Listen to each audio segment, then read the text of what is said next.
देखिए भाई, अब अपन इस पर आए हुए आंकिक प्रश्नों की चर्चा करते हैं। सबसे पहले अपनी बुक का जो अनसोल्ड क्वेश्चन है उसकी बात करते हैं। क्वेश्चन क्या दे रखा है अनसोल्ड, दो छिद्रों के मध्य की दूरी ज्ञात करनी है। किसमें? YDAC में, यानी यंग डबल स्लिट एक्सपेरिमेंट के अंदर दो छिद्रों के बीच की दूरी अपन को ज्ञात करनी है।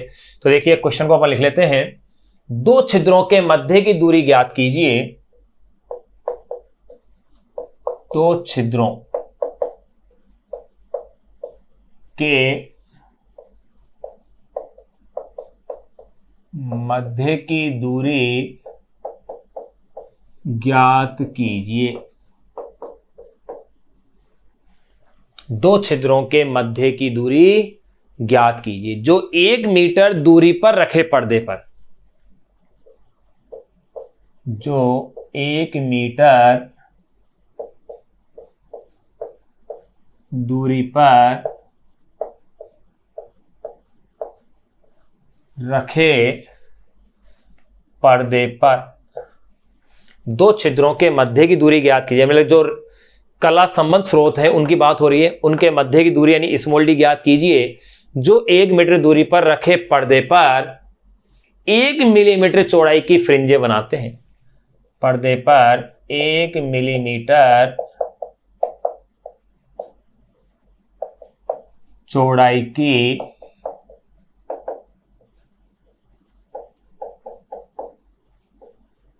फ्रिंजें बनाते हैं जब प्रकाश की तरंग दैर्ध्य 5000 एंगस्ट्रॉम है, यानी कि लैम्डा की वैल्यू दी गई है। जब प्रकाश की तरंग दैर्ध्य 5000 एंगस्ट्रॉम है, ये अपन को दिया हुआ है। अब देखिए, अब आप इस क्वेश्चन को सॉल्व कीजिएगा। क्वेश्चन को हल करने का तरीका वही पुराना वाला, सबसे पहले अपन उसके डाटा लिखेंगे, फिर देखेंगे कौन सा फॉर्मूला उसके लिए उपयुक्त है, उस फॉर्मूले के अकॉर्डिंग उस फॉर्मूले में अपन उसकी वैल्यू रखेंगे। फिर अगर फॉर्मूला उस दिए गए डाटा के अनुकूल नहीं है तो उस फॉर्मूले को दिए गए डाटा के अकॉर्डिंग अपन चेंज करेंगे। यही न्यूमेरिकल का एक सिंपल मेथड है। अब देखिए, दो छिद्रों के मध्य की दूरी ज्ञात कीजिए, तो स्मॉल डी तो मुझे ज्ञात करना है। पहले क्वेश्चन को अपन लिख लें ताकि पढ़ना लिखें, जो कि दोबारा से पढ़ना ना पड़े क्वेश्चन। तो दो छिद्रों के मध्य की दूरी ज्ञात करनी है, स्मॉल डी अपन ज्ञात करना है जो 1 मीटर दूरी पर रखे पर्दे पर, यानी कि कैपिटल डी बराबर दिया हुआ है 1 मीटर। 1 मिलीमीटर चौड़ाई की फ्रिंजें बन रही है, यानी कि बीटा बराबर 1 मिलीमीटर। तो भैया इसे चेंज कर लें, 1 मिलीमीटर का मतलब 10 की घात -3 मीटर। फिर आपको इसमें लैम्डा भी दिया हुआ है 5000 एंगस्ट्रॉम। सभी एक ही मात्रक पद्धति में आनी चाहिए राशियां, तो 5000 1 एंगस्ट्रॉम का मतलब 10 की घात -10 मीटर। एक नैनो दिया होता तो 10 की घात -9।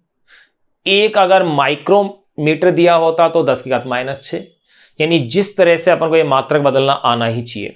तो देखें 5000 एंगस्ट्रॉम यानी कि 5 गुणा 10 की घात -7 मीटर। ये लीजिए क्वेश्चन। अब फ्रिंज चौड़ाई का वो फॉर्मूला जिसमें D, capital D, small D और लैम्डा आता हो, तो सिंपल सा यही फॉर्मूला जो अपन ने डिराइव किया है, लैम्डा कैपिटल डी अपॉन में स्मॉल डी से क्या ज्ञात करना है, स्मॉल डी। तो लैम्डा कैपिटल डी अपॉन में बीटा, ये लो मान रख दो। लैम्डा की वैल्यू कितनी है 5 × 10⁻⁻10। कैपिटल डी का मान क्या है 1 है। बीटा का जो मान है वो है 1 गुणा 10 की घात -3। यही तो अपन को दिया हुआ है भाई, 1 गुणा 10 की घात -3 दिया हुआ है। अब देखो भाई सोल्व करें आप इसे, क्या क्या दिया हुआ है देखो। लैम्डा का मान आपको दिया है 5 × 10⁻⁻7 5000 एंगस्ट्रॉम यानी कि 5 गुणा 10 की घात -7 मीटर। कैपिटल डी का मान 1 मीटर दिया हुआ है, यहां है ये रहा। फिर इसके बाद बीटा का मान 1 मिलीमीटर, ये लिख दिया मैंने। तो देखो मेरे पास क्या बचा 5 × 10⁻⁻4 मीटर। बिल्कुल ऐसा लिखा जा सकता है, ये भी आंसर सही है। लेकिन बुक्स में इस तरह से लिखा रहता है तो आप उस रूप में बदल सकते हो। ये भी आंसर सही है आपको, आप इसको लिख सकते हो 0.5 10⁻³ मीटर। तो देखो 10⁻³ मीटर का मतलब 1 मिलीमीटर होता है, यानी कि फाइनल आंसर हो गया 0.5 मिलीमीटर। यानी दोनों छिद्रों के बीच की दूरी, जो कला संबंध स्रोत है उनके बीच की दूरी, मैंने जब इस प्रयोग को आपको समझाया था तो मैंने कहा भी था कि स्मॉल डी का मान लगभग 1 मिलीमीटर लिया जाता है। तो यानी ये कितना है, 1 मिलीमीटर है, 0.5 mm। तो देखो दो छिद्रों के मध्य की दूरी ज्ञात कीजिए जो 1 मीटर दूरी पर रखे पर्दे पर 1 मीटर चौड़ाई की फ्रिंजें बनाते हैं जब प्रकाश की तरंगदैर्घ्य 5000 एंगस्ट्रॉम होंगे। ये क्वेश्चन अपने पास सोल्व हो गया। अब अगला जो क्वेश्चन है वो क्वेश्चन अपन सोल्व करेंगे। देखो इस पर आधारित जो आंकिक प्रश्न है एग्जाम्पल के तौर पे, सोल्ड एग्जाम्पल है, उनको आप जरूर सोल्व करेंगे। अच्छे क्वेश्चन दिए हुए हैं 2 सोल्ड एग्जाम्पल, अगर मैं उनको भी यहां सोल्व करूंगा तो अपन को बहुत टाइम लग जाएगा और क्वेश्चनों की संख्या बढ़ेगी तो अपना सिलेबस और आगे से आगे बढ़ता जाएगा, टाइम बहुत ज्यादा कंज्यूम होता चल जाएगा। इसलिए यह ध्यान रहे कि उन सोल्ड एग्जाम्पल को आप सोल्व करें। अब अपन जो है इसमें अगला अनसोल्ड क्वेश्चन जो कि ऑब्जेक्टिव टाइप से अपने बुक में दे रखा है, वो दे रखा है, उसी के लिए अपन एक कॉन्सेप्ट पढ़ा था कि अगर फ्रिंजें किसी बिंदु पर क्या हो, संपाती हो। अगर दीप्त फ्रिंज थी तो मेरे पास उसमें फॉर्मूला आया था n1 λ1 = n2 λ2। उस फॉर्मूले पर आधारित क्वेश्चन है और वो 2 क्वेश्चन है ऐसे, उनमें से एक क्वेश्चन को मैं सोल्व कर रहा हूं, दूसरे क्वेश्चन को आप सोल्व करें, क्योंकि सेम एक जैसा ही क्वेश्चन है, केवल अगर फर्क है तो वो है उनकी संख्याओं का।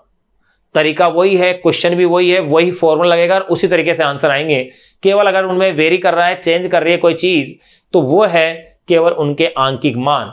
तो इसलिए मैं उन दोनों में से एक क्वेश्चन को सोल्व कर रहा हूं, उसके बाद मैं बोर्ड में आए हुए 2 क्वेश्चनों को सोल्व करूंगा।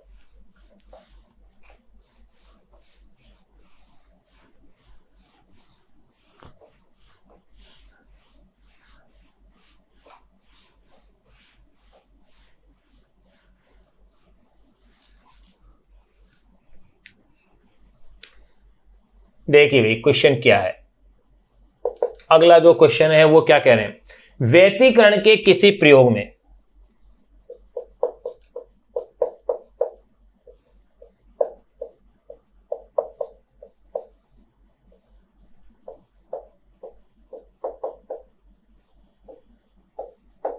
व्यतिकरण के किसी प्रयोग में पर्दे पर किसी बिंदु पर, किसी प्रयोग में पर्दे पर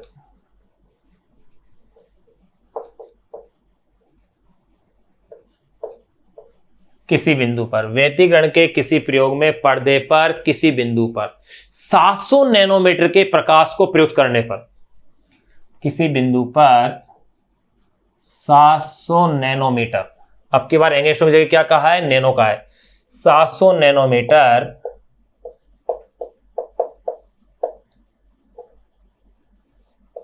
के प्रकाश को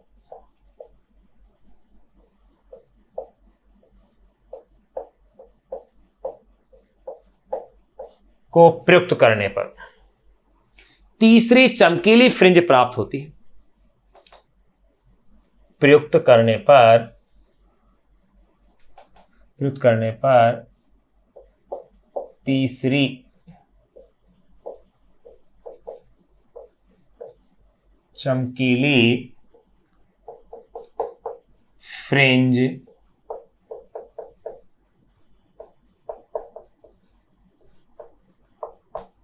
तीसरी चमकीली फ्रिंज प्राप्त होती है प्रकाश को प्रयुक्त करने पर।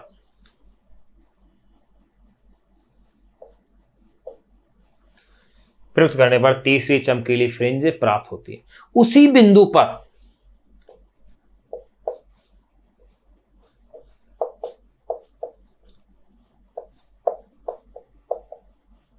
पांचवी, यानी कि क्रमांक चेंज कर दिया है भाई, उसी बिंदु पर पांचवी चमकीली फ्रिंज,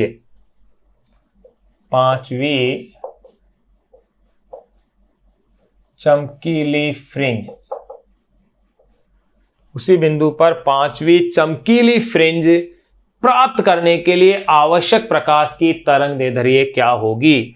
उसी बिंदु पर पांचवी चमकीली फ्रिंज प्राप्त करने के लिए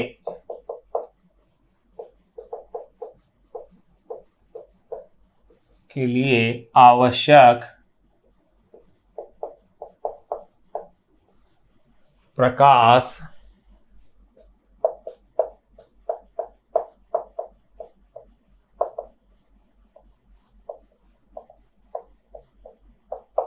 तरंग दैर्ध्य क्या होगी। ये अपने पास वही क्या है, क्वेश्चन है। व्यतिकरण के किसी प्रयोग में पर्दे पर किसी बिंदु पर 700 नैनोमीटर के प्रकाश को प्रयुक्त करने पर तीसरी चमकीली फ्रिंज प्राप्त होती है। उसी बिंदु पर पांचवी चमकीली फ्रिंज प्राप्त करने के लिए आवश्यक प्रकाश की तरंग दैर्ध्य क्या होगी। तो देखिए भैया, उसी बिंदु पर प्राप्त हो रही है, यानी कि वो कैसा बिंदु हुआ, उसके लिए संपाती हो गया। अगर संपाती है तो देखो 700 नैनोमीटर, यानी कि पहले जो प्रकाश काम में ले रहे हैं वो है 700 नैनोमीटर। एक नैनो में 10 की घात -9 मीटर होता है। आप चेंज भी कर सकते हैं, नहीं भी करें क्योंकि कट जाएंगे मात्रक। तो प्रकाश को तीसरी चमकीली फ्रिंज, यानी कि n1 का मान 3 आ रहा है। अब ये कह रहे हैं कि n2 5 हो तो λ2 कितना होगा। संपाती होने की स्थिति में मैंने फॉर्मूला यहां बताया था, फॉर्मूला को मैं यहां लिख रहा हूं, याद कीजिए n2 λ2 n1 λ1 से, यही फॉर्मूला था। यानी कि अगर लैम्डा की वैल्यू अपन कम करते हैं तो फ्रिंज क्रमांक बढ़ता है, और लैम्डा की वैल्यू अगर आप बढ़ाते हैं तो फ्रिंज क्रमांक घटता है, यानी व्युत्क्रमानुपाती है। तो इतना तो निश्चित है कि 5वें नंबर की अगर फ्रिंज को वहां प्रयुक्त कर रहे हैं तो तरंग दैर्ध्य 700 नैनोमीटर से तो क्या आएगी, कम आएगी। देखो भाई, λ2 = n1 λ1 अपॉन में n2 से। यहां देखो इन दोनों के मात्रक है नहीं, अगर इसका मात्रक मैं नैनो में लूंगा तो λ2 का मात्रक भी क्या आएगा, नैनो के रूप में आ जाएगा। और अगर इसे मैं मीटर में लूंगा, इसे मीटर में प्रयुक्त करूंगा तो ये भी मीटर में आ जाएगा। तो इसलिए मुझे चेंज करने की जरूरत नहीं है, ये सीधा आंसर ही मेरे पास नैनो में आ जाएगा इससे। तो देखो n1 का मान 3, λ1 का मान है 700 और n2 का मान है 5। बस ये ध्यान रखना कि ये नैनोमीटर में है। ये लो मैंने लिख दिया इसका मात्रक साथ ही, ताकि कंफ्यूज नहीं हो। अब आप इसकी गणित सोल्व कीजिए, 5 का भाग दीजिए 700 के अंदर, तो ये हो जाएगा आपके पास 140। 140 इंटू 3, ये हो गया है 420 नैनोमीटर। ये लीजिए। अगर जिस बिंदु पर तीसरे नंबर की दीप्त फ्रिंज बन रही है, जिस बिंदु पर तीसरे नंबर की दीप्त फ्रिंज बन रही है, उसी बिंदु पर 5वें नंबर की फ्रिंज प्राप्त करने के लिए प्रयुक्त प्रकाश की तरंग दैर्ध्य कितनी चाहिए, 420 नैनोमीटर चाहिए। अगर तीसरे नंबर की फ्रिंज के लिए 700 नैनोमीटर का प्रकाश प्रयुक्त हो रहा है तो। ये अपनी बुक का क्वेश्चन कर लिया अपन ने। ऐसा ही एक दूसरा क्वेश्चन है, उसे भी आप हल करके देखें, केवल संख्याओं का फर्क है। अब अपन नेक्स्ट 2 क्वेश्चन जो राजस्थान बोर्ड के एग्जाम आए थे, एक 2014 के एग्जाम आया हुआ है और एक 2019 के एग्जाम आया हुआ है, उन 2 क्वेश्चनों को हल कर रहे हैं। वैसे बोर्ड में आए हुए इस पॉइंट्स पर आधारित कई क्वेश्चन हैं, लेकिन मैं केवल 14 और 19 वाले क्वेश्चनों को हल कर रहा हूं, क्योंकि दोनों एक अलग अलग प्रकार से पूछा गया है। एक में कुछ और पूछा है, एक में कुछ और पूछा है, इसलिए मैं उन 2 क्वेश्चनों कर रहा हूं। बाकी आप इसके सोल्ड एग्जाम्पलों की प्रैक्टिस जरूर करें।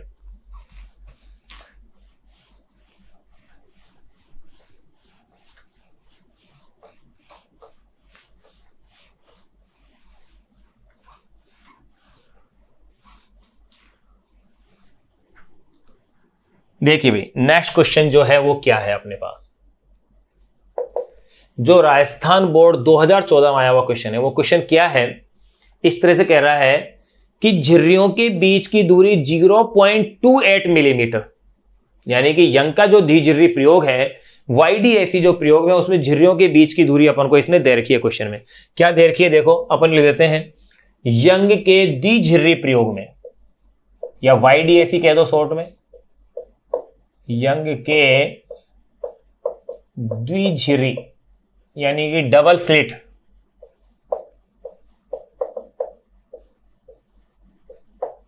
प्रयोग में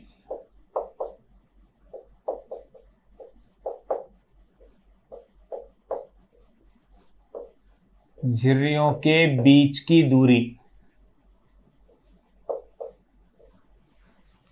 यंग के द्विझिर्री प्रयोग में झिर्रियों के बीच की दूरी 0.28 मिलीमीटर, 0.28 मिलीमीटर। ये झिर्रियों के बीच की दूरी दी है, तथा पर्दे की दूरी 1.4 मीटर है।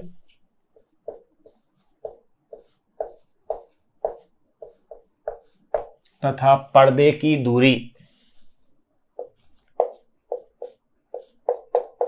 1.4 मीटर है। ये अपन को पर्दे की दूरी भी इसके अंदर क्वेश्चन में दी हुई है, 1.4 मीटर है। यदि केंद्रीय दीप्त फ्रिंज से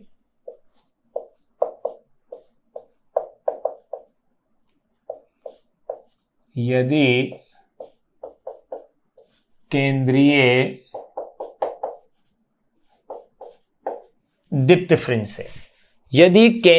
दीप्त फ्रिंज से चौथी दीप्त फ्रिंज की दूरी,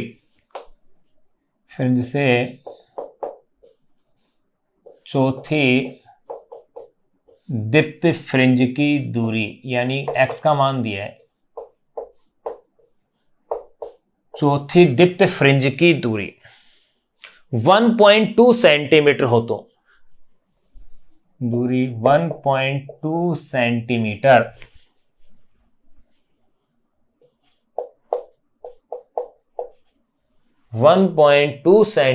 हो तो प्रयुक्त प्रकाश की तरंग दैर्ध्य ज्ञात कीजिए।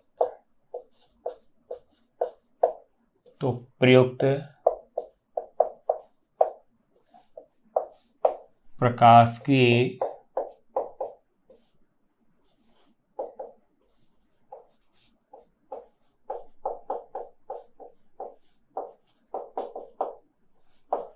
तरंग दैर्ध्य ज्ञात कीजिए। ये अपने पास क्वेश्चन है। अब देखिए इसे अपन सोल्व करेंगे। क्वेश्चन में क्या कह रहे हैं, यंग के द्विझिर्री प्रयोग में झिर्रियों के बीच की दूरी यानी कि स्मॉल डी 0.28 मिलीमीटर दी हुई है। तो पहले आप मिलीमीटर को किस में चेंज करेंगे, मीटर में। तो देखो 1 मिलीमीटर का मतलब है भैया 10 की घात -3 और पॉइंट के बाद 2 ये रहे, तो इसे आप 28 इंटू 10⁻⁻5 मीटर कह दीजिए। पर्दे की दूरी यानी कि कैपिटल डी, ये लो 1.4 मीटर है। केंद्रीय दीप्त फ्रिंज से चौथी दीप्त फ्रिंज की दूरी देखो इस तरह से, यहां जैसे केंद्रीय दीप्त फ्रिंज यहां बनती है, ये बिंदु O था, ये बिंदु P है, तो यहां ये जो दूरी दी गई है 1.2 सेंटीमीटर है। और कौन से नंबर की फ्रिंज है ये, 4th नंबर की, और वो भी कैसी है, दीप्त। ये क्वेश्चन दिया गया है, यानी कि ये आपको जो वैल्यू दे दी है भैया इसने x दे दी है, यानी कि xn, nवें नंबर की फ्रिंज की अगर मैं बात करूं तो xn आपको दिया हुआ है 1.2 सेंटीमीटर। सबको मीटर में ही चेंज करना पड़ेगा क्योंकि कोई मिलीमीटर में दिया हुआ है, कोई सेंटीमीटर दिया हुआ है और कोई मान आपको इसमें मीटर में भी दिया हुआ है। तो आप इसे चेंज कीजिए। देखो 1.2 सेंटीमीटर यानी कि ये हो गया है 12 इंटू 10⁻³ मीटर। कैसे, पॉइंट की एक पावर तो पॉइंट की हो गई, और सेंटीमीटर में 1 सेंटीमीटर में होते हैं 10 की घात -2 मीटर, तो 10 की घात -2 और एक वो 10 की घात -3 मीटर हो गए।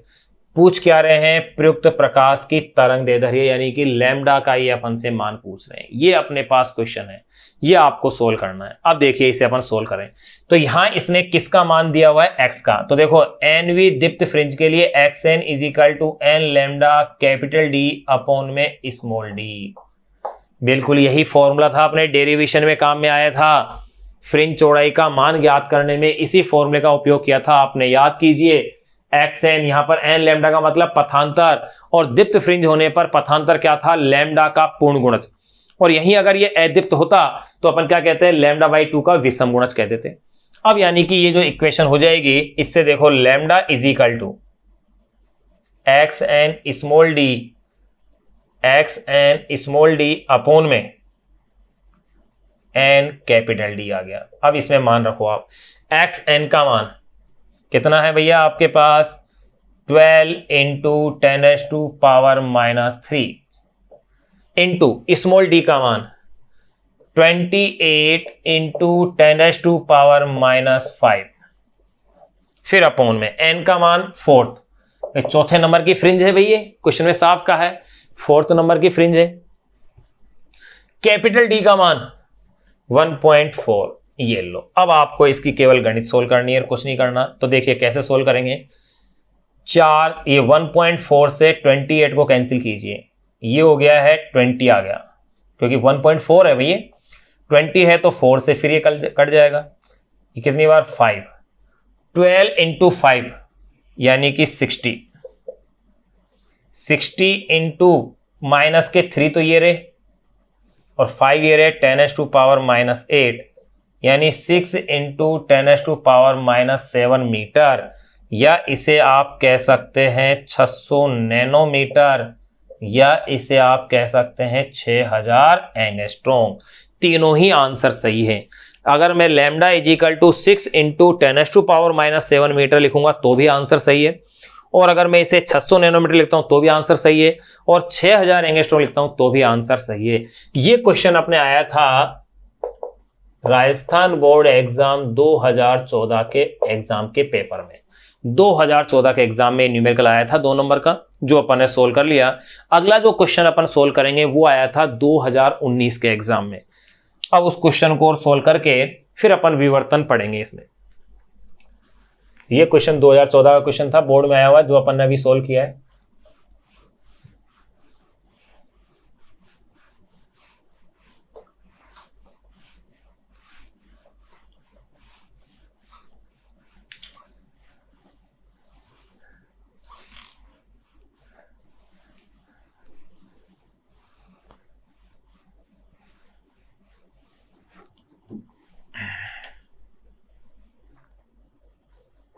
नेक्स्ट क्वेश्चन देखें, जो कि 2019 में आया। वो क्वेश्चन क्या है उसकी भी अपन चर्चा कर लें। क्वेश्चन में क्या कह रहे हैं, क्वेश्चन में इस तरह से ये कह रहे हैं कि यंग का जो प्रयोग है उसमें फ्रिंज चौड़ाई 2 मिलीमीटर है। देखो क्वेश्चन लिख लेते हैं पहले। यंग के प्रयोग में, कौन सा प्रयोग था, यंग का द्विछिद्र प्रयोग था, या ये भी कह सकते हैं YDAC में कह देता हूं। चलो पूरा ही लिख देते हैं इसको।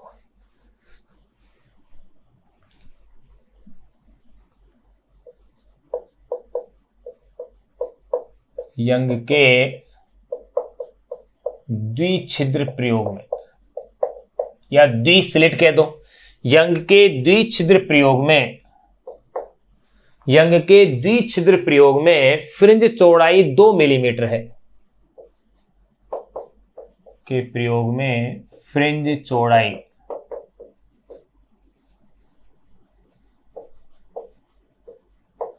2 मिलीमीटर है। फ्रिंज चौड़ाई कितनी दी है, 2 मिलीमीटर है। केंद्रीय फ्रिंज से द्वितीय अदीप्त फ्रिंज की दूरी ज्ञात करनी है।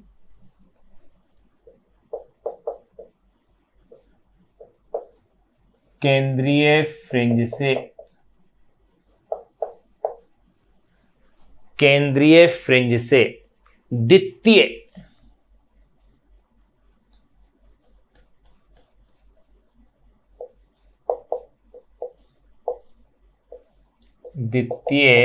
अदीप्त फ्रिंज की दूरी ज्ञात कीजिए। बहुत ही सरल लेकिन बहुत ही अच्छा क्वेश्चन है। ये क्वेश्चन आया था राजस्थान बोर्ड 2019 के एग्जाम में, यानी कि इस एग्जाम से 2020 के एग्जाम से जस्ट पहले वाले एग्जाम में क्वेश्चन आया था। क्वेश्चन में देखो केवल फ्रिंज चौड़ाई दी है इसने, बाकी कुछ भी नहीं दिया है, यानी कि क्वेश्चन तो अच्छा है। यानी फ्रिंज चौड़ाई दे रखी है, और एक चीज और कही है द्वितीय अदीप्त, ये भी एक हिंट दे दिया। द्वितीय अदीप्त फ्रिंज की दूरी ज्ञात करनी है केंद्रीय फ्रिंज से।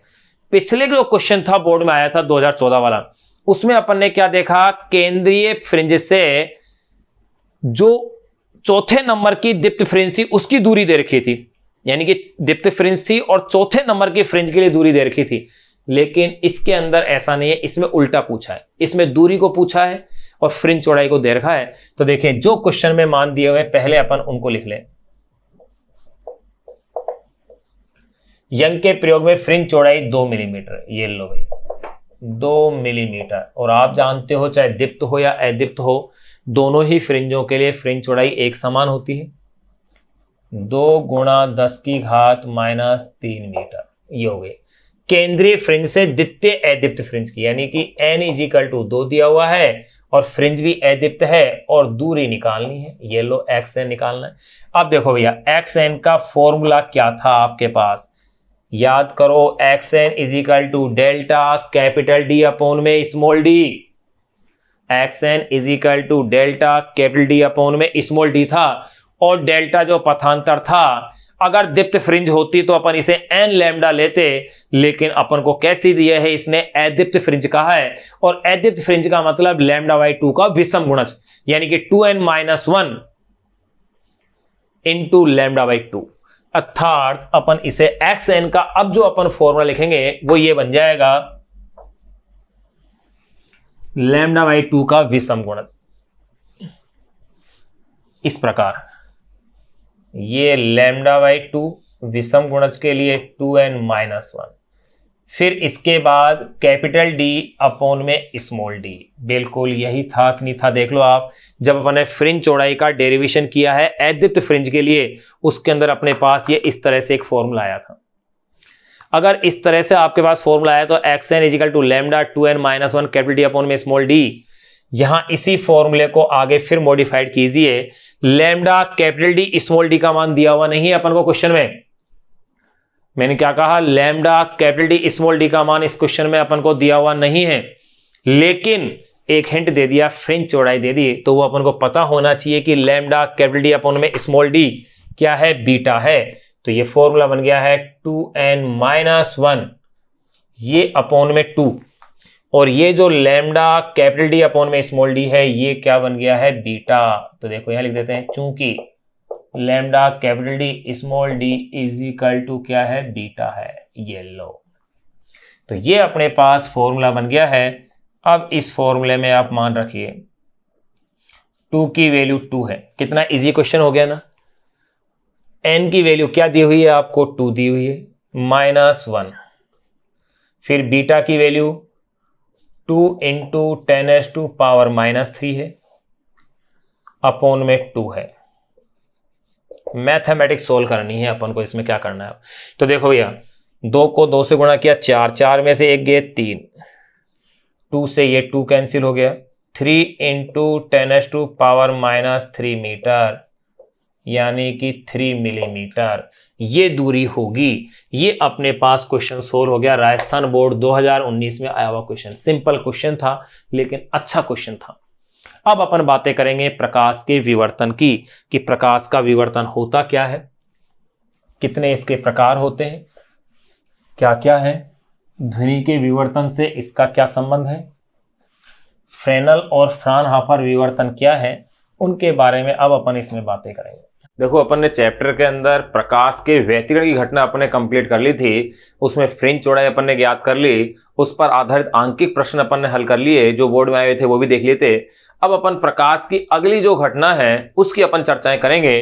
तो नेक्स्ट जो पॉइंट है अपने पास वो है विवर्तन, यानी डिफ्रैक्शन, विवर्तन या इसे कहते हैं डिफ्रैक्शन। देखिए विवर्तन या डिफ्रैक्शन का मतलब क्या है। विवर्तन से मतलब होता है प्रकाश का मुड़ना, यानी मुड़ने की जो घटना होती है उसे अपन विवर्तन कहते हैं। लेकिन अपन ये पढ़ते आए हैं कि प्रकाश का संचरण सरल रेखीय पथ के अनुदिश होता है, प्रकाश का संचरण सरल रेखीय पथ के अनुदिश होता है, ये अपन पढ़ते हुए आए हैं। लेकिन विवर्तन प्रकाश की वो घटना है जो ये दर्शाती है कि प्रकाश का अपने पथ से विचलन हो जाता है, प्रकाश का अपने पथ से क्या हो जाता है, विचलन हो जाता है। अगर अपन विवर्तन को परिभाषित करें तो क्या इसकी परिभाषा बनेगी, देखो परिभाषा अपन इसकी दें, किसी अपारदर्शी अवरोधक, किसी अपारदर्शी यानी ओपेक, किसी अपारदर्शी अवरोधक या द्वारक, जिसे अपन विवर्तक कह सकते हैं, जिससे कि विवर्तन होगा, किसी अपारदर्शी अवरोधक या द्वारक के तीक्ष्ण किनारों से प्रकाश के मुड़ने और उसके ज्यामितीय छाया में अतिक्रमण करने की घटना को ही क्या कहते हैं, प्रकाश का विवर्तन कहते हैं। अब देखिएगा प्रकाश का जो विवर्तन है वो प्रकाश की तरंग प्रकृति की पुष्टि करता है। जिस प्रकार व्यतिकरण में यंग का द्विस्लिट प्रयोग कर रहा था तरंग प्रकृति की पुष्टि, इसी प्रकार से प्रकाश का जो विवर्तन है वो भी प्रकाश की तरंग प्रकृति की पुष्टि करता है और प्रकाश के सरल रेखीय पथ से विचलन को भी क्या करता है, दर्शाता है। यहां मैंने एक शब्द दिया, क्या कहा मैंने परिभाषा में, प्रकाश का किसी द्वारक या अवरोधक के किनारों से, के तीक्ष्ण किनारों से मुड़ना और उसका ज्यामितीय छाया में प्रवेशित होना ही प्रकाश का क्या है, विवर्तन है। अब यहां एक शब्द आया ज्यामितीय छाया है क्या, पहले इसको अपन जान ले थोड़ा सा। देखो जैसे ये मान लिया आपके पास ये कोई द्वारक है, ये आपके पास कोई द्वारक है, यहां कोई प्रकाश स्रोत आपके पास रखा हुआ है। अगर अपन प्रकाश, ये यहां पर कोई पर्दा है, अगर अपन ये मान के चलें कि प्रकाश का संचरण सरल रेखीय पथ के अनुदिश होता है, यहां पर ये कोई समतल तरंगाग्र है, तो इससे देखो प्रकाश की किरणें यो जानी चाहिए। अगर प्रकाश का संचरण सरल रेखीय पथ के अनुदिश है तो ये इस प्रकार से, लेकिन प्रकाश अपने इस द्वारक के किनारों से क्या होता है, मुड़ करके यो चला जाता है, किनारों से मुड़ करके इस तरह चला गया। अब इसमें ये जो भाग बन गया, इतना जो ये हिस्सा है, ये ज्यामितीय छाया है। इसको क्या कहते हैं, ज्यामितीय छाया, यानी ज्योमेट्रिकल शैडो, ज्यामितीय छाया। इस ज्यामितीय छाया में प्रकाश के अतिक्रमण करने की घटना को क्या कहते हैं, प्रकाश का विवर्तन कहते हैं। अब एक्चुअली होता क्या है कि यहां पर जब तरंगाग्र है तो इस तरंगाग्र के लंबवत क्या होती हैं, उसकी किरणें होती, जो कि सभी दिशाओं, और तरंगाग्र प्रत्येक बिंदु नवीन प्रकाश स्रोत का क्या करता है, कार्य करता है। ये अपन हाइगेन के द्वितीय तरंगिकाओं के सिद्धांत में पढ़ चुके। तो इससे जो सभी दिशाओं में तरंगिकाएं निकलती हैं, तो ये क्या है, तरंगिकाएं हैं। जबकि अगर सरल रेखीय पथ मानते तो प्रकाश कैसे चलता है, ऐसे चलता है। इस सरल रेखीय पथ के अलावा जो भाग आ रहा है वही भाग क्या है, ज्यामितीय छाया है। और यही घटना, यानी प्रकाश का इस किनारे से मुड़ जाने की ये जो घटना है, यही घटना प्रकाश का क्या है, विवर्तन है। तो देखो प्रकाश के विवर्तन को अपन ने जान लिया है। प्रकाश के विवर्तन के खोजकर्ता जो साइंटिस्ट थे वो थे ग्रिमाल्डी।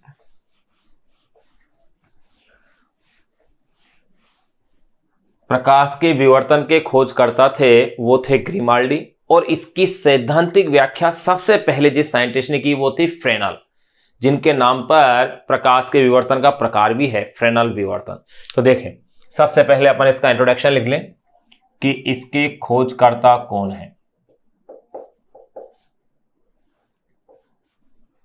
विवर्तन के खोजकर्ता है ग्रिमाल्डी। ये साइंटिस्ट का नाम है। और सर्वप्रथम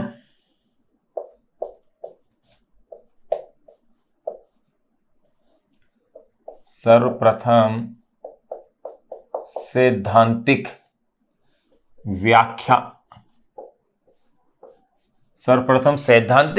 करने वाले वैज्ञानिक है फ्रेनल।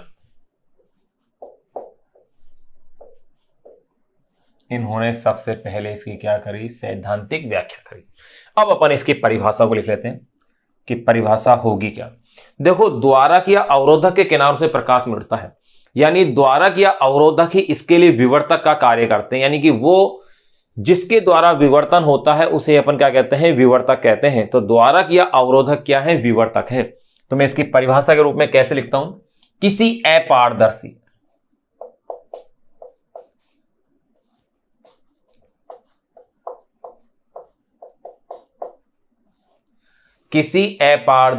अवरोधक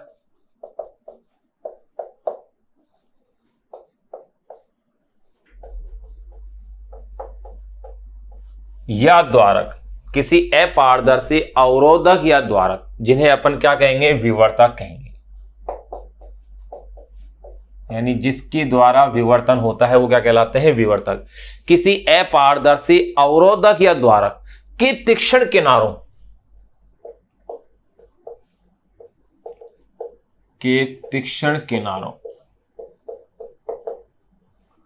के तीक्ष्ण किनारों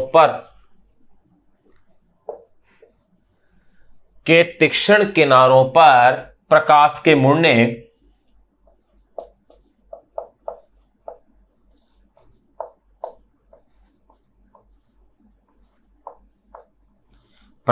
के मुड़ने और ज्यामिति छाया में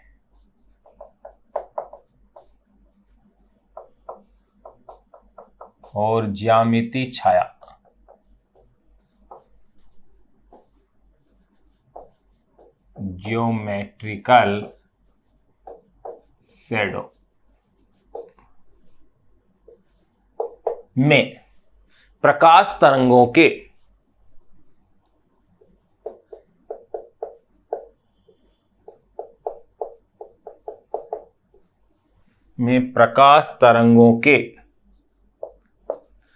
अतिक्रमण करने की घटना को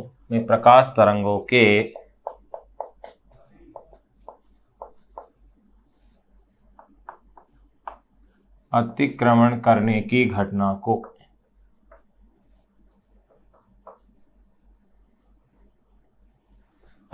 करने की घटना को प्रकाश का विवर्तन कहते हैं।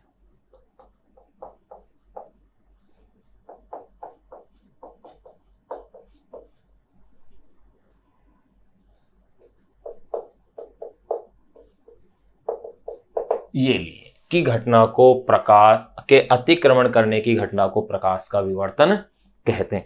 अब देखो, अगर अपन इससे, मैंने क्या कहा, अपारदर्शी अवरोधक या द्वारक, ज्यामिति छाया क्या है ये अपन ने जान ही लिया अभी कि भाई प्रकाश अगर सीधी रेखा में चलता तो इस प्रकार जा रहा था, लेकिन ये मुड़ करके चला गया, तो जितना भाग ये मुड़ के गया है वही भाग उसका क्या बन गया था, ज्यामिति छाया के रूप में आ गया था।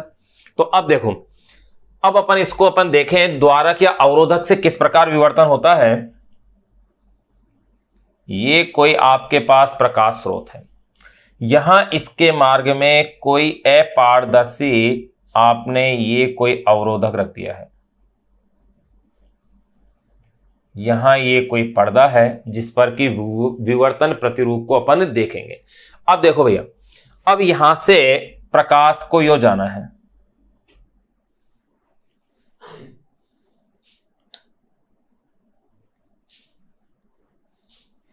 प्रकाश को इस प्रकार से जाना था। ये अपने पास क्या है, कोई अवरोधक है जिसको कि मैं नाम दे देता हूं ए बी है। अब प्रकाश को इस प्रकार से जाना है, भाई यहां है, लेकिन प्रकाश इन किनारों से मुड़ जाएगा और फाइनली कैसे गया, ये ऐसे गया। तो ये घटना क्या हो गई, प्रकाश का विवर्तन हो गई है।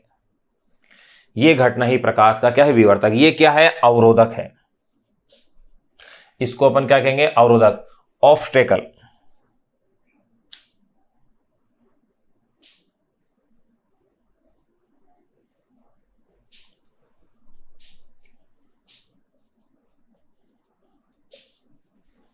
ऑप्टिकल या अवरोधक।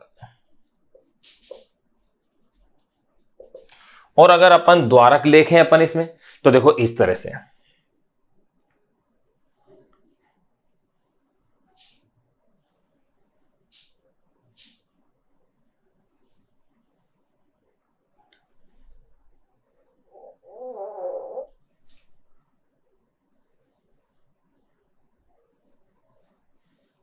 मैंने ये मान लिया ये कोई द्वारक है ए बी, यहां ये कोई प्रकाश का स्रोत है एस।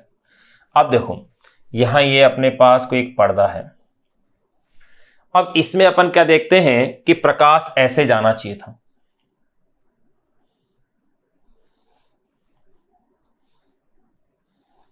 प्रकाश को ऐसे जाना चाहिए था भाई, ये इसका पथ बनता, लेकिन किनारों से मुड़ करके ये ज्यामिति छाया में और प्रवेशित कर जाता है।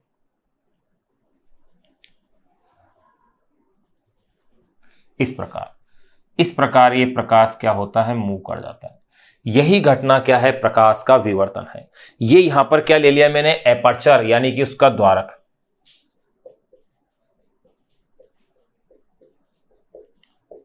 एपर्चर या द्वारक है। तो ये घटना ही क्या है, प्रकाश का विवर्तन है। यानी प्रकाश का जो विवर्तन है ये इस बात की पुष्टि करता है कि प्रकाश तरंग के रूप में है, और इसे अपन केवल हाइगेन के द्वितीयक तरंगाओं के सिद्धांत के आधार पर ही अपन इसकी क्या कर पा रहे हैं, व्याख्या कर पा रहे हैं। कणिका सिद्धांत के आधार पर इसकी व्याख्या संभव नहीं है। तो ये अपन ने देख लिया है कि विवर्तन है क्या, विवर्तन की अपने परिभाषा देख ली। इसके अंदर ये पॉइंट भी अपन ने जान लिया, समझ लिया कि विवर्तन प्रभाव प्रकाश तरंगों का सरल रेखा में संचरण की जो प्रकृति है उससे विचलन को क्या होता है, दर्शाता है। तो इस पॉइंट को यहां नोट कर लें अपन कि विवर्तन प्रभाव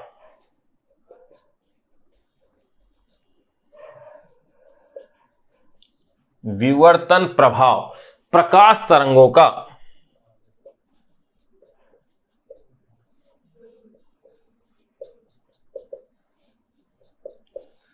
विवर्तन प्रभाव प्रकाश तरंगों का सरल रेखा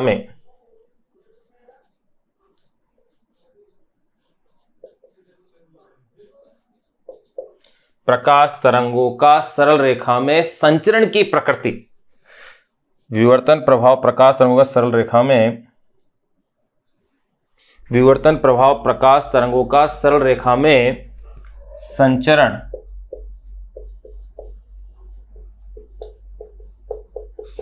प्रकृति के विचलन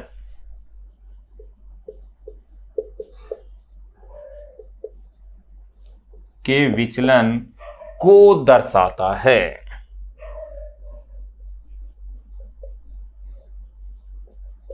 संचरण प्रकृति के विचलन को क्या करता है, ये शो करता है। फिर एक बात और अपन इसमें जान लें कि विवर्तन प्रभाव संचरण रेखा प्रकाश तरंगों के सरल रेखा में संचरण प्रकृति के विचलन के दर्शाता है। यानी प्रकाश सरल रेखा में चलती है, उसका अपने पथ से विचलन है उसको शो कर रहा है। साथ में मैंने एक बात भी बताई कि विवर्तन जो है, प्रकाश का विवर्तन प्रकाश की तरंग प्रकृति की भी क्या करता है, पुष्टि करता है। क्यों? क्योंकि देखो तरंगाग्र है, तरंगाग्र से द्वितीयक तरंगिकाएं सभी दिशाओं में जाती है, सभी दिशाओं में जा सकती है। यानी कि प्रकाश का जो मुड़ना है उसको तरंग प्रकृति के आधार पर ही अपन स्पष्ट कर सकते हैं। तो ये पॉइंट भी अपन इसमें नोट कर लें कि प्रकाश का विवर्तन प्रकाश के तरंग रूप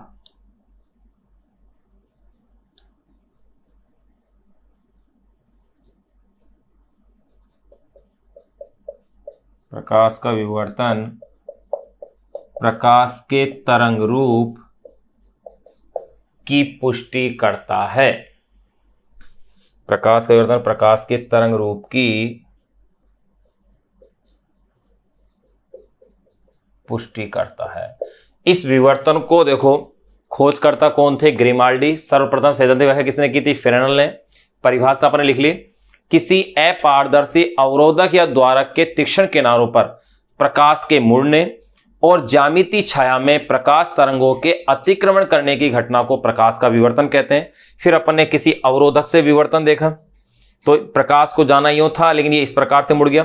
किसी द्वारक से देखा तो भी प्रकाश तीक्ष्ण किनारों से क्या हो गया, मुड़ गया।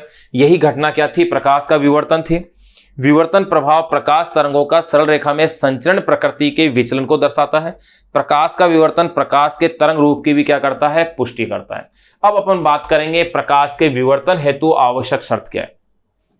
प्रकाश के विवर्तन के लिए आवश्यक शर्त यह है कि जो द्वारक या अवरोधक है उसका आकार प्रकाश की तरंग दैर्ध्य की कोटि का होना चाहिए। द्वारक या अवरोधक यानी कि विवर्तक का आकार प्रकाश की तरंग दैर्ध्य की कोटि का होना चाहिए। ये किसी भी तरंग के लिए लागू हो सकता है। देखो, व्यतिकरण, विवर्तन, परावर्तन, अपवर्तन, ये तरंग के ऐसे गुण हैं जो कि अनुदैर्ध्य तरंग और अनुप्रस्थ तरंग दोनों में पाया जाता है। लेकिन एक ध्रुवणी एक ऐसा गुण है जो केवल अनुदैर्ध्य तरंगों में होगा, जो कि अपन विवर्तन के बाद इसमें पढ़ेंगे।